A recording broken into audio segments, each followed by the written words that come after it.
ఇంకా దేవుని ప్రియమైన బిడ్డలారా, और परमेश्वर के विश्वासियों, ఇర్మియా గ్రంథం 4వ అధ్యాయం 30 వాక్యంలో మనం చదివినప్పుడు इर्मिया की पुस्तक 4 अध्याय 30 वचन को जब हम पढ़ते हैं तो అక్కడ కొన్ని శ్రేష్టమైన మాటలు, వ్యర్థము ఏది వ్యర్థము అనే సంగతి స్పష్టంగా దేవుడు మాట్లాడుతున్నాడు. वहाँ पर क्या व्यर्थ है करके परमेश्वर स्पष्ट रूप से बताता है। వ్యర్థమైన వాటి గురించి ఆయన స్పష్టం చేస్తూ వస్తూ ఉన్నాడు. व्यर्थमय चीजों के बारे में प्रभु स्पष्ट रूप से बताता है। ఒకసారి మనం చదువుదాము. इर्मिया की पुस्तक 4:30. 4 अध्याय 30 वचन। దేవుని ప్రియమైన బిడ్డలారా, प्रिय परमेश्वर के विश्वासियों, దోచుకొనబడిన దానా, उजड़ने वाली నీవేం చేయదు? तू क्या करेगी? రక్తవర్ణ వస్త్రాలు పెట్టుకొని, लाल रंग के वस्त्र पहनकर, సువర్ణ భూషణము ధరించుకొని, सोने के आभूषण धारण करके, కాటుకు చేత నీ కళ్ళు పెద్దగా చేసుకొనుచున్నావే, अपने आंखों में काजल लगाकर अपने आंखों को बड़ा करके నిన్ను నీవే అలంకరించుకున్నావు, ఇది వ్యర్థము అని బైబిల్ చెప్తుంది. तू क्रुद्ध अपने आप को श्रृंगार कर रही है, ये सब व्यर्थ ही है करके बाइबल बता रहा है। అంటే इसका अर्थ है ఉన్న కళ్ళ కంటే ఇంకా కళ్ళు పెద్దగా చేసుకుంటా ఉంటాం. जो आगे है उन आंखों को और ज्यादा बड़ा करके दिखाने की कोशिश करते हैं। అయితే ఇలాంటి అలంకరణ, లేనిపోయిన అలంకరణ అనేది इस प्रकार के श्रृंगार అది వ్యర్థమని ఇక్కడ లేఖనాలు ఇర్మియా భక్తుడు చెప్తున్నాడు. ये सब व्यर्थ है करके भविष्यवक्ता इर्मिया बोलता है।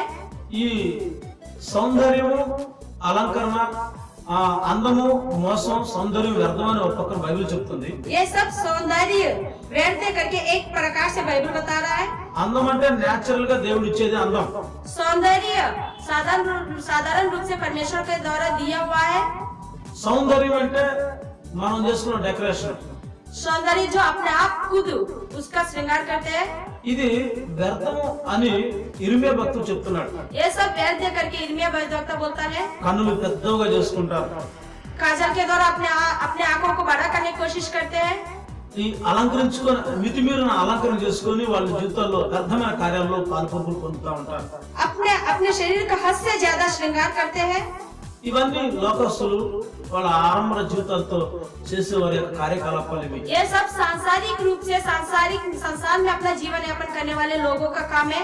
దేవుని ప్రియమైన బిడ్డలు, परमेश्वर के लोग, వాక్యానుసారం నడిచేవాళ్ళు, वचन के अनुसार चलने वाले, ఆత్మసమ బాటల సాగేవాళ్ళు, आत्मीय रूप से आत्मीय यात्रा में आगे बढ़ने वाले, ఇలాంటి వ్యర్థమైన అలంకరణ వాళ్ళకు దూరంగా ఉండడం చాలా మంచిది.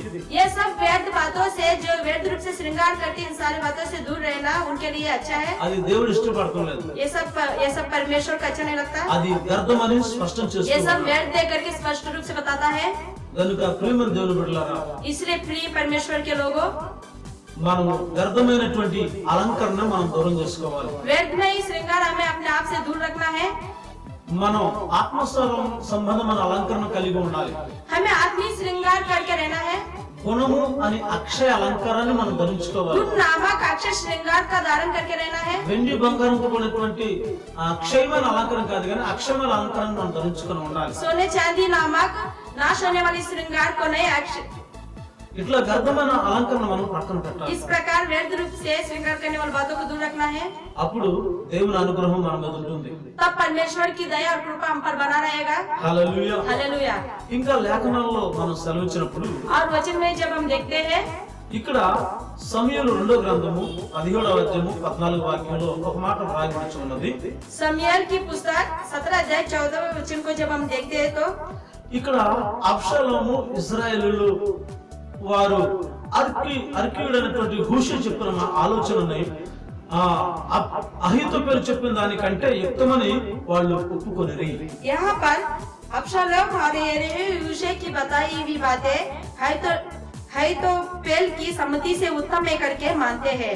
ఏలనగా क्योंकि యెహోవా అబ్షాలోము మీదకి ఉపద్రవం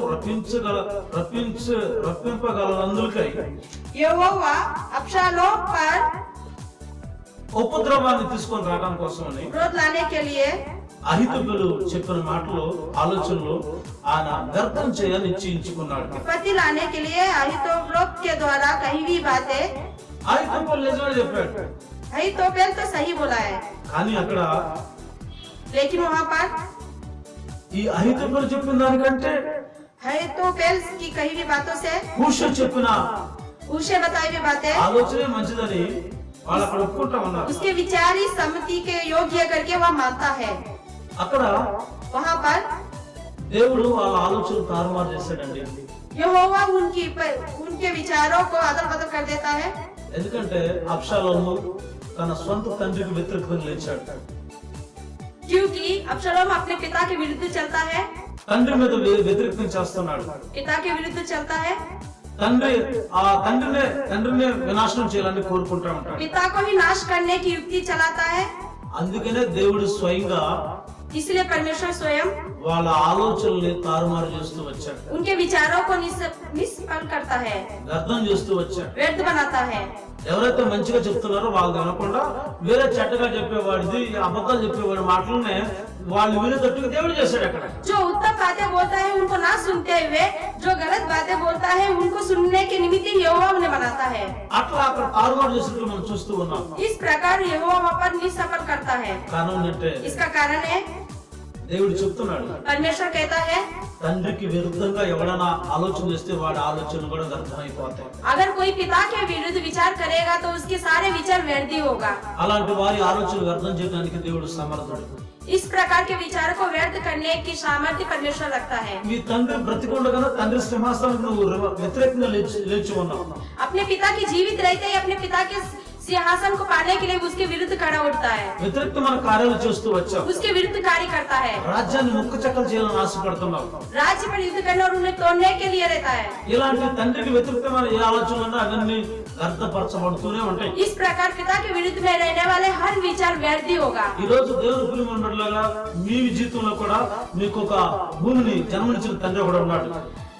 आज के इस दुनिया में भी तुम्हें भी जन्म देने वाला एक पिता है. ఆ తండ్రికి కూడా వ్యతిరేకమైన ఆలోచన ఎప్పుడు నువ్వు చేయకూడదు. उस पिता के विरुद्ध भी कोई भी बातें नहीं सोचना चाहिए. ఆత్మీయ తండ్రి అని చెప్పబడే సంఘ నాయకుడు కాపరి నీకు ఉన్నాడు. आत्मीय पिता करके बताने वाला ఆయనకు వ్యతిరేకమైన ఆలోచన కూడా నువ్వు చేయకూడదు. ఒకరు చేస్తే దేవుడు అలాంటి ఆలోచనలు వ్యర్థపరుస్తాడు. आत्मीय पिता कहने वाला कलीसिया का रखवाला भी है, उनके विरुद्ध भी कोई विचार नहीं ఇంకా रखना పరలోక चाहिए. తండ్రి ఉన్న దేవదేవుడు ఉన్నాడు. स्वर्गीय पिता जो परमेश्वर है, ఆయన చిత్తాన్ని మనం చేయాలి కానీ ఆయన వ్యతిరేకమైన ఆలోచనలు ఏ మనుషుడు ఎన్నడూ చేయరాదు. उसके विचारों के अनुसार ही हमें चलना चाहिए. ఇట్లా తండ్రులకు వ్యతిరేకం చేసిన ఆలోచనలన్నీ వ్యర్థమైపోతాయి. इस प्रकार पिता के विरुद्ध करने वाले सारे विचार व्यर्थ ही होगा. దేవుని ప్రేమను బట్లారా प्रिय परमेश्वर के विश्वासियों, వ్యర్థమైపోయే ఆలోచనలు మనం చేసి అనర్థాలకు గురి కాకూడదు. व्यर्थमय विचारों को करके हमें निष्फल नहीं होना चाहिए. కనుక इसलिए తండ్రులు వచ్చేసే ఆలోచనలు శ్రేష్టమైనవిగా ఉండి తీరాలి. पिता के प्रति करने वाले हर विचार श्रेष्ठ में होना चाहिए. ఇంకా లేఖనాలు మనం చదువుతున్నప్పుడు और वचन में जब हम देखते हैं तो కీర్తన 33వ కీర్తన 10వ వాక్యం చదువుతున్నప్పుడు भजन संहिता 33 10वें वचन को जब हम पढ़ते हैं तो यहाँ అన్ని జనుల ఆలోచనలు యెహోవా వ్యర్థపరచును అని రాయబడుతూ వస్తూ ఉన్నది. जाति जाति की युक्तियों को परमेश्वर व्यर्थ करेगा करके यहाँ पर लिखा गया है. జనుల యోచనలు ఆ నిష్ఫలంగా చేస్తాడని చెప్పబడుతుంది. लोगों की कल्पनाओं को वह निष्फल करेगा करके लिखा गया है. అన్ని జనులు అంటే దేవుని ఎరుగిన ప్రజలు. अन्य लोग का मतलब है जो परमेश्वर के ఆకాశాన్ని భూమిని సృష్టికర్త దేవుణ్ణి గుర్తెరగని ప్రజలు. आकाश पृथ्वी की सृष्टि करने वाले परमेश्वर को ना जानने वाले लोग. అలా దేవుణ్ణి ఎరగినటువంటి ప్రజల ఆలోచనలన్నీ కూడా వ్యర్థమైపోతాయి. इस प्रकार परमेश्वर को ना जानने वाले सारे लोगों के विचार व्यर्थ होगा. ఆ జనాల యోచనలన్నీ నిష్ఫలమైపోతాయి. ऐसे लोगों के सारे विचार निष्फल होगा. ఏమని ఆలోచిస్తున్నారు అన్ని జనులు? क्या सोचते हैं अन्य మాకు लोग? దేవుడితో పని లేదు. हमें परमेश्वर से कोई काम नहीं. భూమి మీద మేము మా కష్టమే మా దేవుడు. पृथ्वी पर हमारी मेहनत ही हमारा परमेश्वर है. మాకు ఇదే చాలు, यही हमारे लिए काफी है. ఇదే పరలోకం, ఇదే నరలోకం, यही हमारे लिए स्वर्ग और వేరే లోకం లేదన్నట్టుగా వాళ్ళు విచ్చలుడిగా ఈ భూమి మీద బ్రతుకుతూ ఉంటారు. दूसरी कोई दुनिया नहीं करके अपने मनमानी तरीके से इस पृथ्वी पर अपना जीवन यापन ఇంకా करते हैं. దూరదేశం వెళ్దాం, బాగా సంపాదించుకుందాం అనే ఆలోచన చేస్తూ ఉంటారు. और हमें बाहर के देशों में जाकर भी और अधिक धन कमाना है करके सोचते रहते ఒకవేళ हैं. ఈ భూమి నాశనం అయిపోతే మన చంద్రమండలంలో ప్లాట్లు కట్టుకుని అక్కడ ఇల్లు కట్టుకుని అక్కడ బిజినెస్ చేసుకుందాం బ్రతుకుదాం అని ఆలోచన చేసే వాళ్ళు కూడా ఉంటారు. अगर ये पृथ्वी नाश हो जाए तो चंद्र में हम लोग अपना घर मकान बनाकर वहाँ पर बिजनेस करेंगे करके सोचते हैं. దేవుని భయం లేదు. परमेश्वर का भय उनमें नहीं है. దేవుని భయం ఉంటే ఇలాంటి ఆలోచన చేయరు. परमेश्वर का भय रहने से इस प्रकार के विचार वो करेंगे ही नहीं. అట్లా దైవ వ్యతిరేకమైన ఆలోచన చేసే అన్ని జనుల ఆలోచనలన్నీ వ్యర్థమైపోతాయి. इस प्रकार परमेश्वर के विरुद्ध करने वाले सारे विचार व्यर्थ होगा। అందుకని జాగ్రత్తగా ఉండాలి. इसलिए सावधान पूर्वक रहना है। యెషయా గ్రంథం 44వ అధ్యాయము 25వ వాక్యం స్పష్టం చెబుతున్న మాట ఏంటంటే यशायाह की पुस्तक 44:25 अध्याय 25वें वचन को जब हम पढ़ते हैं तो నేనే ప్రగల్భాలు వ్యర్థం చేస్తానని చెప్తున్నాడు. मैं ही हर विचार को సోదిగాని యొక్క వెర్రివాడిగా నేను చేస్తానని చెప్తున్నాడు. జ్ఞానులు నేను వెనక త్రిప్పి వాళ్ళ విద్యను అవిద్యగా చేస్తానని చెప్తూ ఉన్నాడు. झूठे लोगों को बावी कहने वालों को बावी करूंगा करके बावला करूंगा करके बोलता है। और जो अपने आप को बुद्धिमान सोचता है उन्हें मैं पीछे आपको बुद्धिमान सोचता है, उन्हें मैं पीछे हटाऊंगा करके मैंने बोलता है, उन्हें पीछे हटाऊंगा करके सोचता है। हाँ। और जो लोग झूठे लोगों के कहे हुए चिन्हों को व्यर्थ कर देता है। దేవుని ప్రియమైన బిడ్డలారా, प्रिय परमेश्वर के लोगों, ఇక్కడ ప్రగల్భాలు పలికే ప్రగల్భ ప్రవచనాలన్నీ ఆయన వ్యర్థం చేయడానికి సిద్ధంగా ఉన్నాడు. यहाँ पर भावी कहने वाले और झूठ बोलने वाले सबको व्यर्थ करूंगा करके वो बोल रहे हैं। జ్ఞానుల్ని వెర్రివాడిగా చేయబోతున్నాడు. बुद्धिमानों को वो मूर्ख के रूप में बदलने वाला है। చాలా సోదిగాలని వారి యొక్క చెప్పే పరిస్థితులన్నింటినీ కూడా అర్థం చేయడానికి దేవుడు సిద్ధంగా ఉన్నాడు. जो भावी कहने वाले हैं उन्हें बावला कर देने के लिए तैयार है। అందుకనే इसलिए అవన్నీ వ్యర్థమైపోతాయి. ये सब व्यर्थ ही है। ఈ సోది చెప్పేది, ప్రవచనాలు చెప్పేది, ఇవన్నీ నాశనం అయిపోతాయి. ये सब जो भावी कहने वाले हैं और सब जो पंडिताई है ये सब व्यर्थ ही होगा। అందుకని వ్యర్థమైనటువంటి ప్రవచనాల కోసం, వ్యర్థమైన సోది కబుర్ల కోసం మనం ఆ భయంకరమైనటువంటి దుష్ట శక్తుల్ని ఆశ్రయించి వాళ్ళని ఆధారం చేసుకుంటూ చాలా తప్పుగా దేవుడు భావిస్తూ ఉన్నాడు. इसलिए इन व्यर्थमय चिन्हों पर हम ध्यान देते हुए परमेश्वर की ओर ध्यान ना लगाना। ఈ రోజు దేవుని ప్రియమైన బిడ్డలారా, आज के दिन परमेश्वर के प्रिय लोगों, దేవుని ఆలోచన ప్రకారం మనం నడవాలి. परमेश्वर के विचार के अनुसार हमें चलना है। ప్రగల్భాలు పలికి ప్రగల్భాల చెప్పేటువంటి సోదిగణుల యొక్క సోది మాటలు మనం ఆలకించకూడదు, నమ్మకూడదు. भावी कहने वालों की चिन्हमय बातों पर हमें ध्यान नहीं देना है। వాళ్ళని చేసి జ్ఞానులకు జ్ఞానం వెనక తిప్పేటువంటి దేవదేవుని సందులో మనం ఆయన భయంతో మనం నడవాలి. पंडिताई को मूर्खता के रूप में बदलने वाले उस परमेश्वर के भक्ति के अंदर भयमय रूप से हमें चलना है। అవన్నీ వ్యర్థమైపోతాయి. ये सब व्यर्थ है।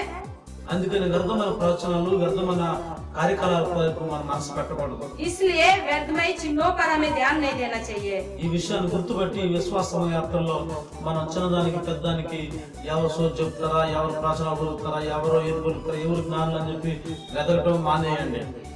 इस बात को ध्यान देते हुए कौन हमें भावी कहने वाला मिलेगा, कौन हमें चिन्ह दिखाएंगे करके इन सारे बातों पर ध्यान ना देते हुए ఇంకా ప్రసంగి ఏమని చెప్తున్నాడంటే ఆ మొదటి అధ్యాయము 14వ వాక్యం మనం చదివినప్పుడు पहला अध्याय 14वें वचन को जब हम पढ़ते हैं तो ఈ సూర్యుని కింద జరుగుతున్న క్రియలన్నిటిని నేను అన్ని చూశాను, सूर्य के नीचे होने वाले सारे क्रियाओं को मैं देख चुका हूँ। అవన్నీ వ్యర్థమే, वे सब व्यर्थ है। అవి ఒకడు గాలికై ప్రయాసపడినట్లే ఉన్నది అని చెప్తున్నాడు సొలొమోన్. ఎందుకు చెప్తున్నాడంటే ఈ మాటను? वो क्यों बोलता है? ఈ సూర్యుని కింద జరిగే కార్యకలాపాలు వ్యర్థం అని ఎందుకు చెప్తున్నాడంటే सूर्य के नीचे बनने वाले ये सारे कार्य क्यों व्यर्थ है करके बोलता है? ఇవన్నీ శాశ్వతాలు కావు, ये सब शाश्वत नहीं है। క్షణికమైన సుఖాలతో నింపబడినవి, क्षण मात्र सुखमय जीवन के लिए క్షణభంగురమైన ఆశ వలయాలతో చిక్కుకొనబడి ఉన్న విషయాలు. क्षण सुखमय से भरा हुआ है, అయితే ఇవేవి శాశ్వతమైనవి కావు. लेकिन फिर भी कुछ भी श्रेष्ठमय नहीं है। అందుకని ఈ శాశ్వతము కానటువంటి ఈ సూర్యుని కింద ప్రయాసాలకు అర్థమని తను అన్నిటినీ అనుభవించి చివరికి తేల్చి చెప్పాడు, ఇవన్నీ వ్యర్థమే అని చెప్తూ ఉన్నాడు. इसलिए सूर्य के नीचे होने वाले ये सारे काम जो सब व्यर्थ है करके वो बोल रहा है। అందుకని దేవుని ప్రియమైనట్లుగా इसलिए परमेश्वर के प्रिय लोगों, ఈ భూమి మీద మనం తిన్నాం, త్రాగాం, జీవించాం, బ్రతికాం, అది గొప్ప సంగతి కాదు. इस पृथ्वी पर हम जी रहे, खा रहे, ये सब सोचना बड़ी बात नहीं है। ఈ భూమి మీదకి ఎందుకు వచ్చాం? इस पृथ्वी पर हम क्यों आए हैं? ఏ దేవుని యొక్క కార్యం చేయడానికి వచ్చాం? परमेश्वर के किस कार्य को पूरा करने ఏ के लिए దేవుని आए हैं? చిత్తం నెరవేర్చడానికి వచ్చాం? परमेश्वर की किस इच्छा को पूरा करने के लिए మన आए పట్ల हैं? దేవుని ప్రణాళిక ఏమిటి हमारे प्रति परमेश्वर की इच्छा क्या है? అని దేవుని చిత్తము నెరవేర్చేందుకు ఆయన కార్యకలాపాల్లో నిమగ్నమైనందుకు ఆయన నామ మహిమార్థమై జీవించేందుకు మనం కొనసాగాలి కానీ इसलिए परमेश्वर के निमित्त उनके कार्य को सफल करने के लिए परमेश्वर के निमित्त ही हमें अपना जीवन बिताना है। వ్యర్థంగా తినడానికి వచ్చాం, త్రాగడానికి వచ్చాం, అనుభవించడానికి వచ్చాం అని ఎప్పుడు తలపోసుకోకూడదు। व्यर्थमय रूप से खाने पीने के लिए आए करके इन बातों में कभी नहीं डूबे रहना चाहिए। నా ప్రాణమా తినుము త్రాగము సుఖించు అని చెప్పుకుంటా వచ్చాడు ఒక వృద్ధుడు। గొప్ప ధనవంతుడు ఇదే తలపోస్తూ ఉన్నాడు। वो महान धनवान व्यक्ति यही सोच रहा था।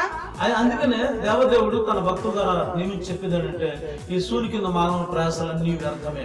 इसलिए महान परमेश्वर अपने भक्तों के द्वारा बोलता है कि सूर्य के नीचे आप जो भी कार्य करोगे वो सब व्यर्थ है। దేవుని ప్రియమైన బిడ్డలారా, प्रिय परमेश्वर के लोगों, మన ప్రభువు యేసుక్రీస్తు వారు కూడా हमारे परमेश्वर हमारे प्रिय प्रभु यीशु मसीह भी మత్తయి సువార్త 12:36 వాక్యంలో ఏం చెప్తూ వచ్చాడంటే, मत्ती सुसमाचार 12:36 को जब నేను మీతో చెప్పున్నదేమనగా क्या बोलता है, మనుషులు పలుకు ప్రతి వ్యర్థమైన పలుకు మాటలకు గూర్చి విమర్శించిన మందు లెక్కపు చెప్పాలి। मनुष्य के द्वारा बोले गए हर एक बात को न्याय के दिन में उसका लेखा देना होगा। అందుకనే इसलिए మనం ఏం మాట్లాడుతున్నాము, हम क्या बोल रहे हैं, ఏం పలుకుతున్నాము, क्या बोल रहे हैं, అది వ్యర్థమైన మాట, ఉపయోగార్థక మనం మాటని మనం ఆలోచించాలి। वो सब व्यर्थ है कि ये उपयोगी है करके हमें सोचना है। ఎందుకంటే వ్యర్థమైన మాటల్లో విస్తారమైన మాటల్లో దోషం ఉండక మానదు। क्योंकि जो व्यर्थ रूप से विस्तार रूप से बोलते हैं उसमें तो दोष रहेगा ही। అందుకనే మనం ఆ దోషిగా ఎందుకు నియమించబడాలి? इसलिए दोष होकर हमें क्यों रहना है? అందుకనే వ్యర్థమైన మాటలు మనం కట్టి పెట్టాలి। इसलिए व्यर्थ रहित बातों को हमें बांधना है। మనం పలికే ప్రతి మాట తీర్పులోకి వస్తుంది। हम जो भी बात बोलेंगे वो न्याय के दिन में आएगा, సింహాసనం ఎదుట పలకబడుతుంది। सिंहासन के सामने बोला जाएगा। అందుకనే దానికి లెక్క మనం అప్పచెప్పవలసిన ఆవశ్యకత ఉంది। इसलिए उसका लेखा भी हमें देना पड़ेगा। అందుకని మనం ఏదైతే మాట్లాడతామో అది ఖచ్చితంగా ఉండాలి, శ్రేష్టమైన మాటగా ఉండి తీరాలి। ఆ మాటల ద్వారా జీవాన్ని క్షేమాన్ని కలిగి ఉండాలి। इसलिए हम जो भी बोलेंगे वो सही होना चाहिए और उन बातों के द्वारा हमें जीवन मिलना चाहिए। అర్థమైంది? ఇప్పుడు आपको समझ में आया? మన నోటికి కలి లేకుండా వ్యర్థంగా మాట్లాడి మన హృదయాన్ని మోసం పుచ్చుకుంటే అది వ్యర్థమే। अगर हमारे जीभ में लगाम ना रहकर व्यर्थ रूप से विस्तार रूप से बात करेंगे तो वो सब व्यर्थी है। మనకున్న కళ్ళను పెద్దవి చేసుకొని కాటు చెత్త లేనిపోయిన అలంకరణ చేసుకుంటే వ్యర్థమే। काजल के द्वारा हमारे आंखों को और ज्यादा बढ़कर हमारे शरीर को और अधिक से ज्यादा श्रृंगार करना भी व्यर्थ है। తండ్రికి విరుద్ధంగా చేసే ఆలోచన దేవుడు అర్థం చేస్తాడు। पिता के विरुद्ध चलने वाले सारे विचारों को అన్ని परमेश्वर జనుల रद्द करता है। ఆలోచనలన్నీ వ్యర్థమైపోతాయి। अन्य जातियों के सारे विचार भी व्यर्थ किए जाते हैं। ప్రగల్భ ప్రవచనాలు సోదెగాండ్రుల యొక్క కార్యకలాపాలన్నీ వ్యర్థమైపోతాయి। बाकी कहने वालों के सारे कार्यकलाप भी व्यर्थ होगा। ఈ సూర్యుని కింద మానవుడు దేవుని ప్రేమ నరకక దేవుని ఉద్దేశం నరక జీవించే ప్రతి ఒక్కరి జీవితం కూడా వ్యర్థమైపోతుంది। सूर्य के नीचे परमेश्वर के विचारों को उसके प्रेम को ना जानते हुए अपने मनमानी तरीके से जीने वालों का सब विचार भी व्यर्थ होगा। ఎందుకంటే మనం ఏది మాట్లాడి విమర్శలకి రాబడుతుంది కనుక వ్యర్థమైన మాటలు మనం కట్టి పెడతాం। क्योंकि हम जो भी बोलेंगे एक दिन न्याय के दिन में वो सब परमेश्वर के सामने लेखे के रूप में आएगा। इसलिए इन सारे व्यर्थ बातों को रोकना है। వీటన్నిటిని తొలగించుకుందాం, పరమార్థాన్ని గుర్తెరుగుదాం। इन सब को छोड़कर परमेश्वर के अर्थ को जानेंगे। మన హృదయాన్ని శుద్ధి చేసుకోవడం వ్యర్థం కాదు, हमारे हृदय को शुद्ध करना व्यर्थ नहीं है। మన చేతులు కడుక్కోవడం వ్యర్థం కాదు, हमारे हाथों को धोना व्यर्थ नहीं है। దేవుని చిత్తాన్ని భూమి మీద జరిగించి ఆత్మసమ మార్గంలో నడవడం వ్యర్థం కాదు, परमेश्वर की इच्छा को इस पृथ्वी पर चलाकर उनके अनुसार चलना भी व्यर्थ नहीं है। దేవుని కొరకు సాక్షిగా బ్రతికి మనం పవిత్రపరచుకొని ఆయన మహిమార్థం కొనసాగడం వ్యర్థం కాదని గుర్తుపెట్టి परमेश्वर के निमित्त साक्ष्य के रूप में जीते हुए अपने आप को शुद्ध करके उनके आध्यात्मिक जीवन में अपने जीवन को आगे बढ़ाते हुए సార్థకమైన బ్రతుకుబాటులో ప్రభు కోసం మనం కొనసాగుతాం। साधकमय जीवन में परमेश्वर के निमित्त जिएंगे। నిజంగా వ్యర్థమైన వాటికి మనం దూరంగా ఉందాం। सही मायने में जो बातें व्यर्थ है उनसे हम दूर रहेंगे। ఏదైతే లాభదాయకమో ఏదైతే దేవునికి ప్రియమైనవో వాటి విషయంలో మనం ముందుకు సాగుదాం। जो लाभमय है जो परमेश्वर के प्रिय है उनके विषय में हम लोग आगे बढ़ेंगे। అట్టి కృప ప్రభు మనకు అనుగ్రహించును గాక। ऐसी कृपा हम सबको मिले।